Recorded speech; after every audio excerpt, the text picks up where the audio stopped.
오늘 주신 하나님의 말씀 요한 2서 요한 1, 2, 3서까지 쭉 계시록까지 쭉 보겠습니다. 요한 2서, 오늘 요한 2서는 한 장으로 구성된 성경이고요. 요한 2서 1장 1절부터 13절까지 보겠고요.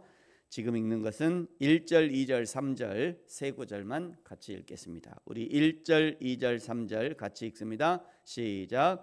장로인 나는 택하심을 받은 부녀와 그의 자녀들에게 편지하노니 내가 참으로 사랑하는 자요 나뿐 아니라 진리를 아는 모든 자도 그리하는 것은 우리 안에 거하여 영원히 우리와 함께할 진리로 말미암음이로다.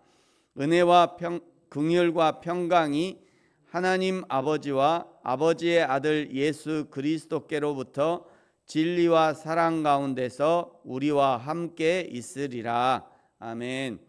오늘 요한 2서는 진리와 행함을 말씀하시는데, 진리 안에 있는 신자는 사랑과 참된 지식과 그리고 기쁨 가운데 생활해야 한다는 것을 말씀합니다. 먼저 1절은 자신을 장로로 소개한 사도 요한이 이 편지의 수신자들을 언급하는데요.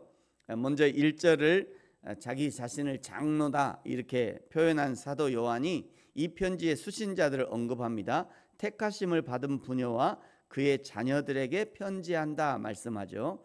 당시에는 지금 우리와 같은 교회 건물이 번듯하게 있는 그런 것이 아니라 대부분 가정에서 모임을 했던 시대였기 때문에 한 가정의 기본적인 한 가정의 헌신이 기본적인 필요였습니다. 그래서 그 가정의 부녀와 자녀들에게 편지하고 있는 거죠. 또 사도 요한은 순회 설교자였기 때문에 요한이 순회하면서 설교하고 전도하고 세워진 다른 모든 가정교회가 이 편지의 대상이었습니다. 그래서 1절 하반절에는 진리를 아는 모든 자에게도 그러하다. 이 편지가 내가 이 편지를 너희 모든 진리를 아는 모든 자에게도 내가 이 편지를 동일하게 쓴다.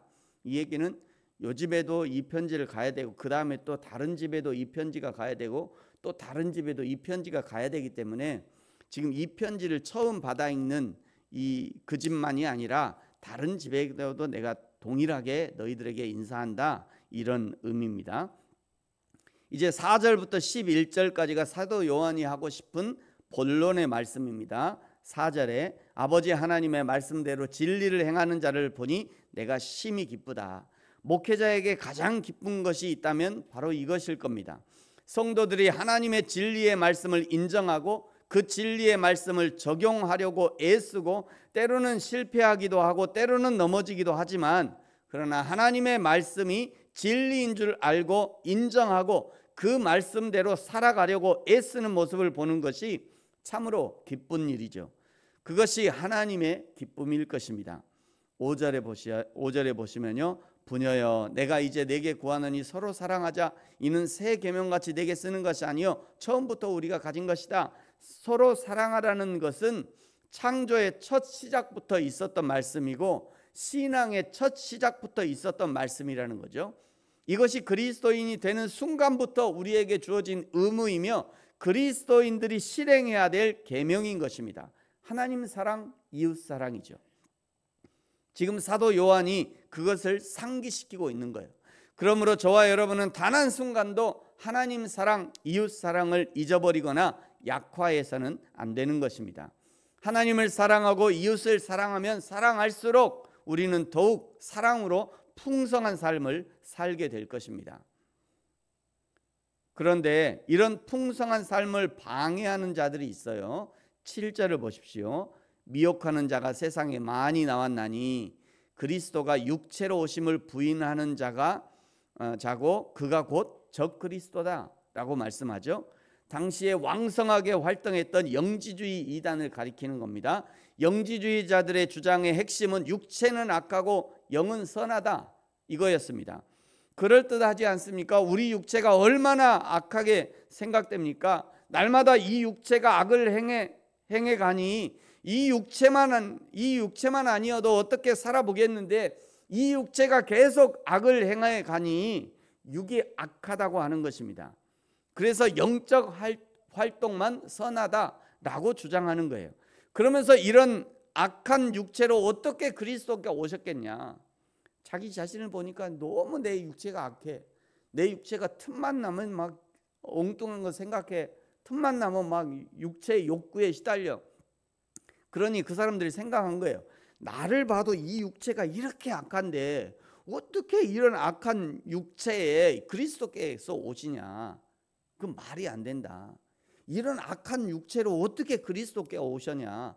그건 아니다. 이렇게 주장하는 거예요. 일리가 있어 보이죠. 가만 들어보면 이단 중에요, 일리가 없는 이단이 없어요. 이단들의 주장을 가만히 들어보면 다 일리가 있어요. 다. 또 설령 그리스도가 오셨다 해도 인간이라고 하는 이 악한 몸에 신령하신 하나님의 영, 그리스도의 영이 오신 것은 오실 리가 없다. 이렇게 주장하는 거죠. 그러므로 육은 악하고 영은 선하다. 이렇게 주장하는 거예요. 이렇게 주장하는 것이 적 그리스도고요. 대부분의 이단들이 이렇게 주장합니다. 적 그리스도가 왜 이렇게 미혹하느냐.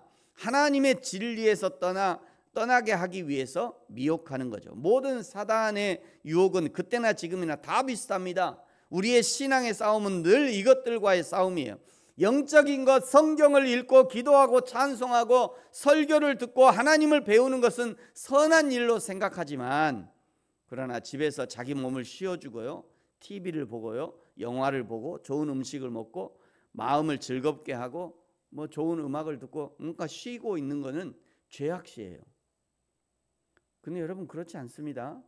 그렇게 생각하면 곤란합니다. 내 몸과 마음이 건강하고 즐거움이 있어야 하나님도 즐겁게 사랑하고 섬길 수 있지 않겠습니까?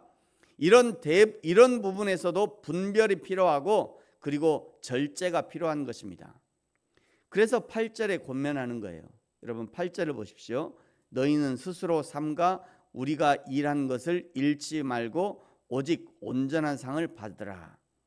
스스로 삼가야 하는데 적 그리스도에게 미혹이 되어서 오히려 그리스도를 부인하고 사도 요한과 사역자들이 부지런히 세워놓은 복음의 은혜를 잃지 말라는 것입니다. 왜 그렇습니까? 9절에 보십시오. 지나쳐 그리스도의 교훈 안에 거하지 아니하는 자는 다 하나님을 모시지 못하되 교훈 안에 거하는 그 사람은 아버지와 아들을 모시느니라. 사도들이 알려주고 세워놓은 예수 그리스도의 복음과 교훈에서 벗어나서 영지주의 이단에 빠지는 것은 그리스도 안에 있지 않은 것, 즉 구원받지 못한 증거라는 것이죠. 사도들이 가르쳐준 바른 복음 안에 있어야 그것이 구원받은 증거라는 거죠. 그래서 강력하게 권면하는 것이 10절과 11절입니다. 누구든지 이 교훈을 가지지 않고 너희에게 나아가거든 그를 집에 들이지도 말고 인사도 하지 말아라. 11절 그에게 인사하는 자는 그 악한 일에 참여하는 자다. 여기 인사도 하지 마라. 이게 안녕하세요 이런 인사 얘기하는 거 아닙니다. 안녕하세요 이런 인사 그 얘기가 아니라, 당시의 초대교회나 소아시아 교회들은 담임 목회자가 있는 것이 아니라 순회 전도자들이 교회를 세워가는 사역을 했어요. 순회 전도자들이 와서 설교를 하고 교회를 돌아보고 그 다음에 또 다른 교회로 가고 계속 이렇게 순회하면서 이 교회 그 다음에 이 교회 이렇게 계속 돌아보고 있었다는 거죠. 이렇게 순회 전도자들이 교회를 돌아보고 갈 때, 다음 교회로 갈 때 다음 교회까지 갈 수 있는 여비를 챙겨줬다고 그래요.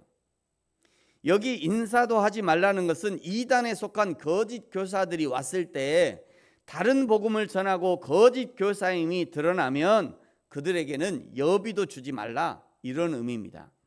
왜요? 11절에 있는 것처럼 여비를 주고 또 다른 데 가서 이단적인 것을 가르치니까 돕지 말라는 거예요. 만약 여비를 챙겨주면 그것은 그 악한 일에 참여하는 것이다, 이렇게 말씀하고 있죠. 이만큼 성도들을 지켜내고 싶은 것입니다.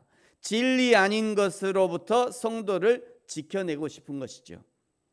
그래서 사도 요한은 끝으로 인사를 하는 것입니다. 12절을 보십시오. 내가 너희에게 쓸 것이 많으나 종이와 먹으로 쓰기를 원하지 아니하고 오히려 너희에게 가서 대면하여 말하려 하니 이는 너희 기쁨을 충만하게 하려 함이라. 이것이 매우 중요하기 때문에 편지보다는 내가 직접 너희에게 가서 너희를 지도하고 싶다라고 말씀하는 거예요. 사랑하는 성도 여러분, 우리가 어떻게 사단 마귀의 미혹에서 벗어날 수 있는가? 하나님을 만나야 합니다. 직접 하나님을 만나십시오. 성경을 통해 만나셔야 합니다. 설교를 통해 말씀하시는 하나님을 만나고 교제를 통해 형제와 자매 속에 있는 하나님을 만나셔야 합니다. 기도하면서 만나고 찬양하면서 하나님을 만나야 돼요. 개인적으로 만나야 됩니다. 개인적으로 내가 하나님을 직접 만나야죠. 저도 제가 설교를 하면서도 사실 하나님을 만나는 작업이죠. 제가 설교를 준비하면서도 하나님을 만나는 작업을 제 스스로 하는 겁니다. 제가 설교를 선포하면서도 그냥 여러분 그 하나님 만나십시오 그게 아니라 설교를 선포하는 것도 사실 하나님을 만나는 작업인 거죠. 제가 계속 하나님을 의식하면서 설교를 하는 거예요. 여러분도 마찬가지입니다. 집에서 성경을 읽으면서도 그 하나님을 직접 나에게 말씀하신 하나님을 직접 만나야죠. 누군가의 설교를 들으면서 하나님을 만나십시오. 교제하면서 하나님을 만나셔야 합니다.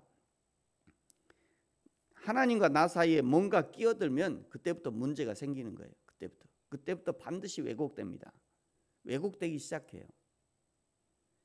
여러분 직접 하나님을 만나셔야 합니다. 그렇다고 직통계시는 받지 마세요. 하나님 어제 뭐 말씀하셨다. 그 이단으로 가는 지름길이에요. 누가 와서 내가 어제 기도했는데 하나님이 당신에 대해서 말합시다. 가시오 빨리 막 가세요 막 그렇게 쫓아내. 그분은 쫓아내야 돼. 그럼 우리 하나님이 나한테 얘기하지 왜 내 얘기를 당신한테 한대요? 이렇게 물어보세요. 하나님이 우리 하나님이 나를 사랑하셔서 나한테 직접 얘기하시지 왜 당신한테 얘기한대요? 이렇게 물어보시면 돼요. 어젯밤에 당신을 뭐 꿈에서 봤느니 그 다 이단이에요. 여러분 하나님을 직접 만나셔야 합니다. 이것 외에 여러분이 직접 하나님을 만나는 것 외에 다른 하나님을 만나는 다른 통로가 있다고 주장하면 그것이 곧 이단이에요. 저와 여러분이 진리이신 하나님과 날마다 동행하심으로 여호와 하나님을 기쁘시게 하는 그런 인생이 되어지기를 예수님의 이름으로 축복합니다. 기도하겠습니다. 하나님 아버지 감사합니다. 우리를 사랑하심으로 십자가의 은혜와 진리를 우리에게 주시고 하나님이 직접 사랑을 확증해 주셔서 감사합니다. 그 사랑받은 우리 악한 사단 마귀에게 속하지 않게 하시고 날마다 나는 죽고 예수로 사는 이제 내 안에 그리스도께서 사시는 이 진리를 날마다 믿음으로 확증하며 사는 저와 우리 모든 성도들 되게 하여 주옵소서. 감사합니다. 예수님의 이름으로 기도합니다. 아멘. 하늘에 계신 우리 아버지의 이름을 거룩하게 하시며 아버지의 나라가 오게 하시며 아버지의 뜻이 하늘에서와 같이 땅에서도 이루어지게 하소서. 오늘 우리에게 일용할 양식을 주시고 우리가 우리에게 잘못한 사람을 용서하여 준 것 같이 우리 죄를 용서하여 주시고 우리를 시험에 빠지지 않게 하시고 악에서 구하소서. 나라와 권능과 영광이 영원히 아버지의 것입니다. 아멘.